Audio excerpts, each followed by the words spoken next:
Hi everyone, this is Anam. Welcome to PhD jobs and admission. आज का हमारा 10th lecture होगा on research methodology for your upcoming Nagpur university for your PhD entrance test.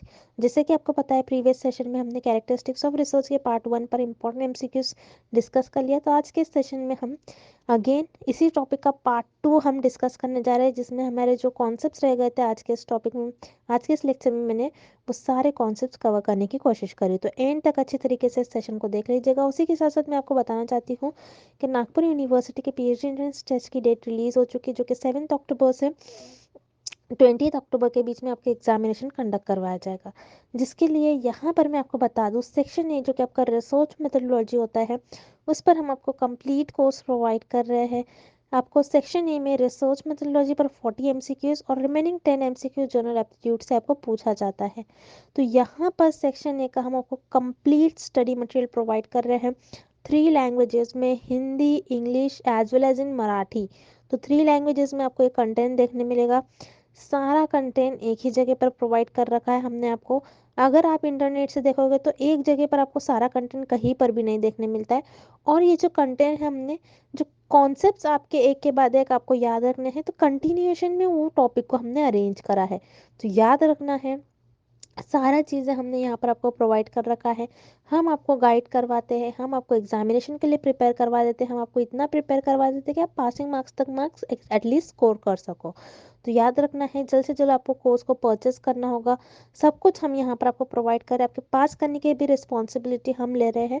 तो आपको जल्द से जल्द स्टडी मटेरियल को परचेस करना होगा। परचेस करने के लिए स्क्रीन पर जो आपको नंबर नज़र आ रहा है, उस नंबर पर व्हाट्सएप के थ्रू आपको हमें कॉन्टैक्ट करना है, या फिर आप हमारे ऐप के थ्रू भी स्टडी मटेरियल को एक्सेस कर सकते हो, जिसके लिए लिंक मैंने आपके साथ नीचे comment section as well as description box में भी शेयर कर रखा है। So that's it and let's begin with the video. जैसे मैंने आपको प्रीवियस स्लाइड में बता दिया कि हमारे कोर्स से रिलेटेड, सो यहाँ पर हम शॉर्ट में मैं आपको डिटेल में बता दूँ। जैसे कि मैंने आपको बता दिया, रिसर्च मेथोडोलॉजी पर हम आपको कंप्लीट कोर्स प्रोवाइड करते हैं, जैसे वीडियो लेक्चर्स है, थ्योरी और एमसीक्यूज दोनों वीडियो लेक्चर्स हम आपको प्रोवाइड करते हैं। थ्योरी से आपके कॉन्सेप्ट्स को हम बिल्ड करवाते हैं, और उसी के साथ साथ एमसीक्यूज से हम आपको सारे ट्रिक्स बताते हैं कि आपको किस तरीके से ट्रिक्स यूज़ कर एमसीक्यूज को सॉल्व करना है। नोट्स काफ़ी सिंपल लैंग्वेज में नोट्स है। नोट्स में हमने ऐसे पॉइंट्स भी कवर कर रखे हैं जो कि आपके इंटरव्यू में आपके लिए बहुत हेल्पफुल होंगे। उसी के साथ साथ मॉक टेस्ट से आपकी प्रैक्टिस होती रहती है, आपको पता लगता है कि आपकी कितनी प्रिपरेशंस हुई है, कितनी और आपकी प्रिपरेशंस बाकी हैं। And 1500 plus MCQs revision PDF, जिसमें इस पीडीएफ में हमने 1500 से भी ज़्यादा इंपॉर्टेंट एमसीक्यूज कवर कर रखे जो कि सेंट्रल और गवर्नमेंट यूनिवर्सिटी में पूछे ही गए थे। तो आपको ज़्यादा से ज़्यादा हमारे इस कंटेंट से ही क्वेश्चन पूछे जाएंगे। जैसे कि मैंने आपको बता दिया, 100% गारंटी के साथ कंटेंट हम आपको प्रोवाइड करते हैं। सो आपको सारी आपकी पास करने की रिस्पॉन्सिबिलिटी हमारी होती है। तो आपको ज़्यादा टाइम वेस्ट नहीं करते हुए आपकी प्रिपरेशंस को स्टार्ट करनी है।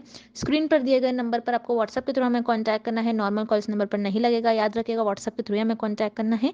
और आप हमारे ऐप के थ्रू भी स्टडी मटेरियल को एक्सेस कर सकते हो। सो ऐप को एक्सेस करने की लिंक मैंने आपके साथ comment section as well as description box में भी प्रोवाइड कर रखी है, जिससे कि आप 1 क्लिक में ही वहाँ से हमारे ऐप के पर 1 क्लिक पर से ही हमारे स्टडी मटेरियल को एक्सेस कर पाओगे। सो that's it and let's begin with the video. Example for scientific knowledge is, so students, इस क्वेश्चन में हमें फाइंड आउट करना है कि हमें किस ऑप्शन में साइंटिफिक नॉलेज का एग्जांपल गिवन है। So here scientific knowledge means ऐसी नॉलेज जो हमें मिलती है थ्रू डायरेक्ट ऑब्जर्वेशंस और बाय परफॉर्मिंग एक्सपेरिमेंट्स, उसे हम कहते हैं scientific knowledge. So let's look at option A, social beliefs. Social beliefs mean society की बिलीव्स, वो चीजें जिन पर सोसाइटी बिलीव करती है। सो हियर जैसे for example existence of God, और you can say where do we go after death. So यहाँ पर इन सारी चीजों पर आप एक्सपेरिमेंट्स परफॉर्म नहीं कर सकते हो और ना ही इनको डायरेक्टली ऑब्जर्व करते हो। That's why here option A is incorrect. Then option B, theology. Theology means the study on existence of God, और यू कैन से जो रिलीजियस बिलीव्स पर बेस्ड स्टडी होती है उसे हम कहते हैं थियोलॉजी। अगेन थियोलॉजी पर आप डायरेक्ट यहाँ पर आप ऑब्जर्वेशंस नहीं कर सकते हो और ना ही इन सारी चीजों पर एक्सपेरिमेंट्स परफॉर्म करते हो। That's why here option B is incorrect. Then we have option C, laboratory and field experiments. So यहाँ पर yes, it is the example of scientific knowledge, जहां पर आप लैब्स या रियल लाइफ के फैक्ट्स पर बेस्ड एक्सपेरिमेंट्स परफॉर्म करते हो और उस चीजों को आप डायरेक्टली ऑब्जर्व करते हो. So here direct observation is very important in scientific knowledge. Okay, फिर जहां पर आप डायरेक्ट ऑब्जर्व करते हो, उस चीजों को एनालाइज करते हो, जहां पर आपको न्यू इंफॉर्मेशन और आप कुछ न्यू नॉलेज गेन करते हो. सो here option C is the right answer, laboratory and field experiments. Okay, next. A research instrument giving inconsistent results has. So students, इस क्वेश्चन में हमें फाइंड आउट करना है कि ऐसा इंस्ट्रूमेंट जो इनकंसिस्टेंट रिजल्ट देता है उसे हम क्या कहते हैं. सो हियर इनकंसिस्टेंट मीन्स, जैसे फॉर एग्जांपल, हम एग्जांपल के थ्रू समझते हैं. आपका एक्चुअल वेट है 70. ओके, और आपने वेइंग मशीन में आपने वेट किया और आपका वेट आ रहा है 60. देन आपने सेकेंड टाइम वेट किया, सो आपका आ रहा है 40. आपने थर्ड टाइम वेट किया तो आपका आ रहा है 50. सो आप देख रहे हो हर बार आपको अलग अलग रिजल्ट मिल रहे, सेम नहीं मिल रहे.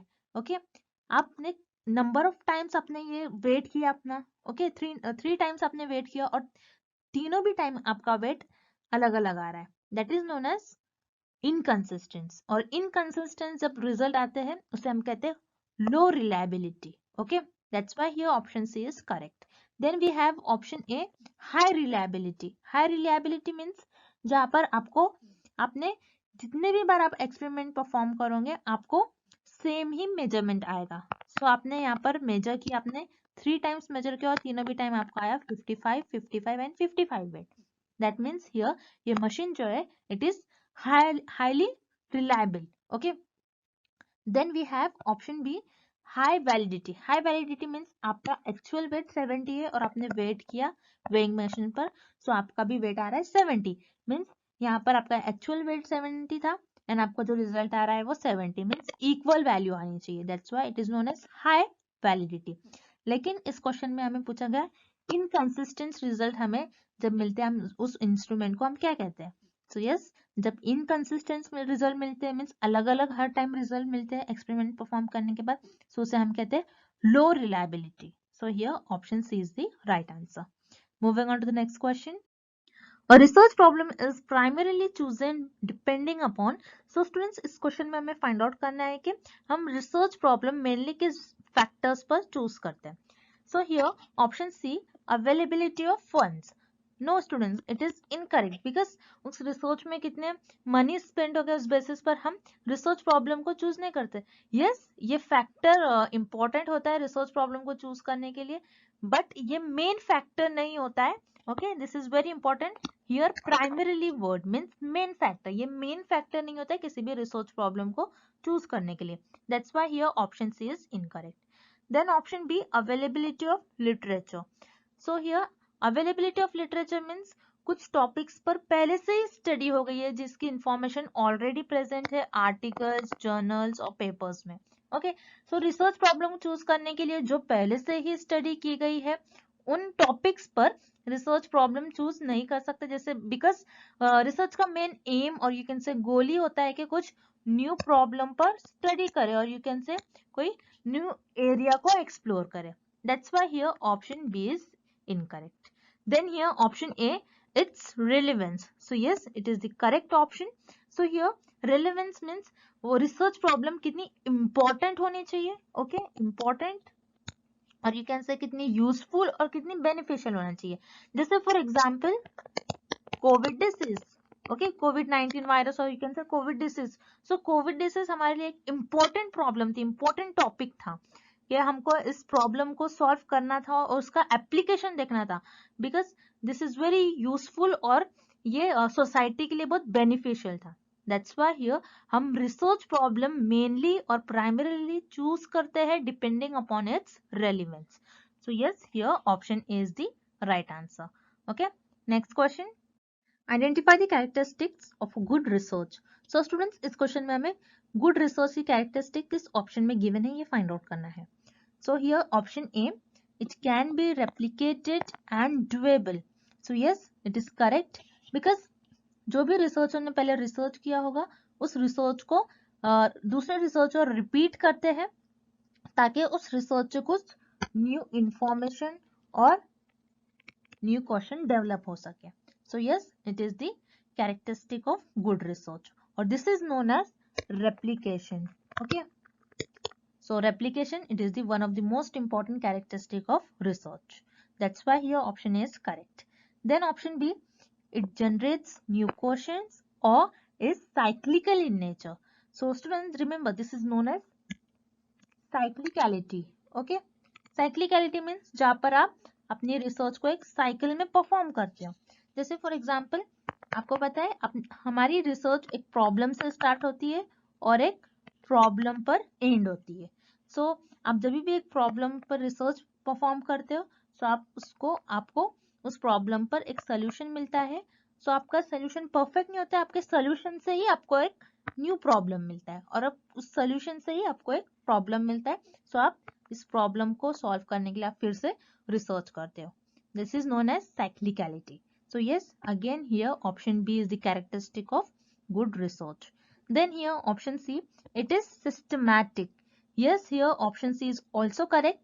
आपकी रिसर्च सिस्टमैटिक होनी चाहिए, मीन्स आपको रिसर्च में और अपनी रिसर्च में कुछ स्टेप्स फॉलो करते हैं और यू कैन से एक सेट ऑफ प्रोसीजर फॉलो करते हैं, ना कि रैंडमली उस रिसर्च को परफॉर्म करते हैं, ना कि जिगजैग मैनर में परफॉर्म करते हैं. आप कैसे भी रिसर्च को परफॉर्म नहीं करते हो, आपको एक पर्टिकुलर स्टेप्स फॉलो करना होता है while performing research. So yes, here option C is also a characteristic of good research. So here correct option is option D, all the above. Next, external validity in research refers to. So students, इस question में हमें external validity की correct definition find out करनी है. So here validity, as you know, it is the characteristic in research, or external validity, it is the type of validity. Okay, so here what is external validity? तो external validity क्या होता है, हम example के through समझते हैं. जैसे researcher को एक लार्ज पॉपुलेशन पर रिसर्चर ने एक लार्ज पॉपुलेशन से एक स्मॉल पॉपुलेशन पर रिसर्च किया, ये देखने के लिए कि स्मोकिंग कॉज कर रहा है लंग कैंसर या नहीं. ओके, तो रिसर्चर का ये रिजल्ट आया कि ये स्मोकिंग कॉजेस लंग कैंसर. सो यहाँ पर आप देख सकते हो कि रिसर्चर ने एक स्मॉल पार्ट पर ही रिसर्च किया, नॉट के पूरी पॉपुलेशन पर. ओके, तो यहाँ पर रिसर्चर का जो रिजल्ट आया है, ये देखना है रिसर्चर को कि ये बाकी पॉपुलेशन पर भी ये रिजल्ट अप्लाई कर सकते हैं नहीं, कि बाकी लोग भी अगर स्मोकिंग कर रहे सो उनका लंग के अफेक्ट कर रहा है या नहीं. ओके, सो अगर ये जो रिजल्ट है ये बाकी पॉपुलेशन पर भी रिसर्चर अप्लाई कर रहा है, so that is known as external validity. So external validity किससे डील करता है, जनरलाइजेशन ऑफ रिजल्ट से. Okay, so here in this question external validity means extent of generalizability that results provide. So here option C is the right answer. Then we have option A, methods used in the study. No students, here option A is not the correct definition of external validity. Then option B, relation of research problem with researcher's personal life. Again, obviously option B is incorrect. So here option C is the right answer. Okay, next. Identify the features of the scientific method from the following list. So students, इस question में हमें scientific method के characteristic find out करने हैं. So here option A, clearly defined variables and procedure. So remember students, this is known as systematics. Okay, means आपको अपनी research systematic way से perform करनी चाहिए. आपको जो भी आपके research में variables है आपको proper define करने चाहिए, और आपको आपकी जो रिसर्च होती है आपको प्रॉपर प्रोसीजर फॉलो करना होता है, और you can say certain steps follow करना होता है while performing research. So yes, here option A, it is the characteristic of scientific method. Then here B, empirically tested hypothesis. This is known as empirical. Okay, so students, here empirically tested hypothesis means आपको आपकी research, आपके observations के basis पर आपको आपके hypothesis को test करना चाहिए, ना कि किसी की कही सुनी बातों पर आपको आपके हाइपोथेसिस को टेस्ट करना चाहिए. That's why here option C is also a characteristic of scientific method. Then option C, linguistic justification of conclusions. So here linguistic means language. Okay, means आपको आपकी कंक्लूजन्स, आप जब भी आपके कंक्लूजन्स फॉर्म करते हो तो आप आपकी लैंग्वेज कैसे जस्टिफाई करते हो, कैसे, means it is not the part of scientific method, it is the part of report writing. Okay, that's why here option C is incorrect. So here correct option is option D. Both A and B are the characteristics of the scientific method. Okay, next question. Identify the characteristics of a good research topic. So students, इस question में हमें ये find out करना है कि किस option में हमें गुड रिसर्च टॉपिक के फीचर्स गिवन है. So here option A, the topic is researchable. So yes, it is the characteristic of good research topic, जहाँ पर आपकी रिसर्च का टॉपिक ऐसा होना चाहिए जिस पर आप रिसर्च कर सके, ना कि आपका रिसर्च टॉपिक अनरिसर्चेबल होना चाहिए. जैसे फॉर एग्जाम्पल, आपको अगर गॉड के बारे में फाइंड आउट करना है या फिर आपको सोल के बारे में फाइंड आउट करना है, सो आप इन टॉपिक पर आप रिसर्च नहीं परफॉर्म कर सकते हो, ना ही इन टॉपिक को आप डायरेक्टली ऑब्जर्व करते हो, और ना ही इन टॉपिक पर आप एक्सपेरिमेंट्स परफॉर्म करते हो. ओके, दैट्स व्हाई हियर आपका जो रिसर्च टॉपिक होता है आप रिसर्चेबल होना चाहिए. Okay, that's why here option A is the right answer. Then option B, the topic is interesting. So yes, again here option B is also the characteristic of good research topic, जहाँ पर आप जो भी research, अपनी research में जो topic choose करते हैं वो इंटरेस्टिंग होना चाहिए. बिकॉज आपका जो रिसर्च होता है वो 1 दिन 2 दिन का नहीं होता है, आपको 3 to 4 years आपको आपके रिसर्च में देना पड़ता है, आपके PhD प्रोग्राम में देना पड़ता है. इसीलिए आपका जो रिसर्च टॉपिक होता है आपके इंटरेस्ट के बेसिस पर होना चाहिए. Then here option C, the topic is significant. So here significant means beneficial. Okay, means आपका जो रिसर्च टॉपिक है वो सोसाइटी के लिए बेनिफिशियल होना चाहिए, हेल्पफुल होना चाहिए, यूजफुल होना चाहिए. That's why here option C is also the characteristic और you can say feature of good research topic. So here option D is the right answer, because here all the 3 options are the feature of good research topic. Next question. A research finding is authentic if it's. So students, इस question में हमें find out करना है कि हमारी research finding को हम true कब कहेंगे. Okay, so here authentic means true, और you can say research finding हमारी सही कब होगी. So let's see option A, valid. Valid, so yes, आपकी रिसर्च फाइंडिंग वैलिड होनी चाहिए. मीन्स आपको जो एक्चुअल में मेजर करना था कि आपकी रिसर्च उस चीज को एक्चुअल में मेजर कर पा रही है. सो अगर वो मेजर कर पा रही है that is known as valid. So yes, आपकी रिसर्च फाइंडिंग वैलिड होनी चाहिए. Then here option B, objective. Yes, it is also correct, because आपको आपकी रिसर्च में सम प्रोसीजर और you can say some steps follow करना होता है व्हाइल परफॉर्मिंग रिसर्च, ना कि रिसर्चर को आपकी प्रेफरेंस को आगे रखना चाहिए, रिसर्चर को उनकी प्रेफरेंस को, और रिसर्चर को यहाँ पर बायस भी नहीं होने चाहिए. ओके, सो यस, आपकी रिसर्च फाइंडिंग ऑब्जेक्टिव होनी चाहिए. Then here option C, original. So yes, it is also correct about research finding. So आपकी रिसर्च, आप जब भी रिसर्च परफॉर्म करते हो, रिसर्च की डेफिनेशन ही ये होती है कि कुछ new theories, new concept, new ideas को डेवलप करे. सो रिमेंबर स्टूडेंट, जो भी चीज न्यू होती है वो ओरिजिनल होती है. That's why here option C is also correct about research finding. So here correct option is option D, all the above. Moving on to the next question. Dash validity assesses whether the test looks valid to the readers who read it. So students, here validity, it is the one of the characteristic in research. और validity के भी types होते हैं, जैसे हमने देखा external validity, और यहाँ पर आपको गिवन है face validity, content validity. So these are the types in validity. Okay, so here इस क्वेश्चन में हमें फाइंड आउट करना है कि ऐसा मैटर और ऐसा कंटेंट जिसके अपीयरेंस से ही और जिसको देखते ही आप गेस कर लेते हो ये किस सब्जेक्ट से रिलेटेड है. सो उस वैलिडिटी को हम क्या कहते हैं. सो हम एग्जाम्पल के थ्रू समझते हैं. जैसे फॉर एग्जाम्पल, यहाँ पर आपको एक टेस्ट टीचर ने दिया है और यहाँ पर कुछ ऐसे टर्म्स गिवन है आपको. Okay, sin theta plus cos theta. So यहाँ पर आप इस टेस्ट को देखते ही आप बता दोगे कि ये मैथ्स का टेस्ट है. ओके, तो जहां पर आप कोई मैटर को देखते ही आप गेस कर लेते हो ये कौन से सब्जेक्ट से रिलेटेड है, that is known as face validity, जिसके आप अपीयरेंस से ही आप गेस कर लेते हो. Whereas what is content validity. Content validity means यहाँ पर आपको टीचर ने दिया है कि ये एल्जिब्रा का टेस्ट है, लेकिन आप यहाँ पर देख रहे हो sine theta cos theta, it is related with trigonometry. That means ये जो है ज्योमेट्री से रिलेटेड है, ज्योमेट्री सब्जेक्ट के टर्म्स है। ओके, सो यहाँ पर टीचर ने आपको टेस्ट अलजेब्रा का दिया है लेकिन कंटेंट तो ज्योमेट्री का है, दैट मीन्स यहाँ पर कंटेंट इनकरेक्ट है। सो जब कंटेंट इनकरेक्ट होगा that is known as content validity. Okay, so yes, आप ऐसा मैटर और ऐसा कंटेंट जिसको आप देखते ही गेस देखते ही गेस करते हो, उसके अपीयरेंस से ही जानते हो कि किस सब्जेक्ट से रिलेटेड है, that is known as face validity. So here option A is the right answer. Next question. Which of the following indicators best indicates the credibility of the published research? So students, इस question में हमें find out करना है कि ऐसा कौन सा option है जो किसी रिसर्चर के पब्लिश्ड रिसर्च के क्रेडिबिलिटी को और ट्रस्ट को बढ़ाता है। So here credibility means trust. So let's look at option A, institutional affiliation of the author. So here affiliation means position.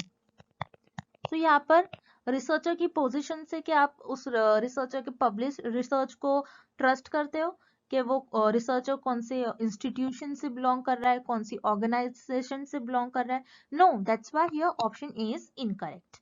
Then here option C, date of publication.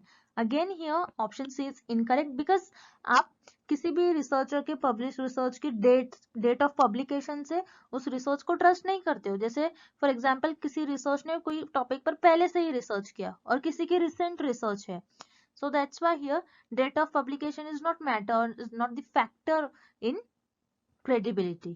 That's why here option C is incorrect. Then option D, number of references. So yes, number of references means किसी research ने अपने research में 20 references लिया है और किसी ने 40 references लिया है। सो आप ऐसा नहीं कह सकते हो कि जिसने 40 रेफरेंसेस लिया है उसकी रिसर्च बहुत अच्छी होगी, जिसने 20 लिया है उनकी रिसर्च पर आप ट्रस्ट नहीं करते हो। No, number of references is not the factor. Again here option D is incorrect. So here option B, whether a journal article is peer reviewed. So yes, it is the correct because आप जब भी अपनी research को publish करते हो journals articles में, सो वो unknown लोगों को सेंड किया जाता है और वो आपके रिसर्च टॉपिक और आपको कमेंट करते हैं और आपको फीडबैक देते हैं और वो बताते हैं कि if your research is authentic और नॉट, कि आपकी रिसर्च सही है या नहीं है। So here option B is the right answer, whether a journal article is peer reviewed. So students, I hope the characteristic of research is clear to everyone, and thank you for watching this video. See you tomorrow.